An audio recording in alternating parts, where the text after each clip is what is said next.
సమయం అవుతోంది. నిద్ర లేవండి నాన్న. 7 గంటలవుతోంది ఉదయం. నిద్ర లేవండి నాన్న అంటే, అబ్బా! అమ్మ 7 కదా అయ్యింది. అప్పుడే ఎందుకు నిద్ర పొద్దున లేవడం అంటే చాలా అదృష్టం ఉండాలండి. పొద్దున ఇవాల్టి నుంచి మీరు కూడా ప్రయత్నించండి. పొద్దున లేచి నేను చెప్పే 7 పనులను చెయ్యండి.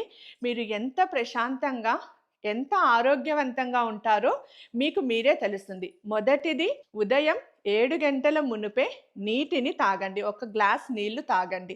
రెండవది, ధ్యానం చేయండి. ప్రాణాయామం చేయండి. మూడవది, 20 నిమిషాల నుంచి 30 నిమిషాల పాటు వరకు వ్యాయామం చేయండి. నాలుగవది, ఇవాళ ఏం చెయ్యాలి, ముఖ్యమైన పనులను జాబితాలోకి రాసుకొని ఆ పనులను పూర్తి చేయడానికి సంసిద్ధం అవ్వండి. ఐదవది, ప్రతి ఒక్కరికి కృతజ్ఞతలు తెలపండి. అందరితో మాట్లాడేటప్పుడు నవ్వుతూ మాట్లాడండి. ఆరవది, నిన్నటి వరకు చేసిన కర్మలకు క్షమాపణలు తెలపండి. ఏడవది, ముఖ్యమైనది, పోషకాహారాలంటే ఏవి, ఏ పోషకాహారాలను నేను తీసుకోవాలి అన్న ప్రణాళికను రాసుకోండి. ఈ 7 పనులను మీరు ప్రయత్నించి చూడండి. ఖచ్చితంగా మీ జీవితంలోకి మార్పు వస్తుంది.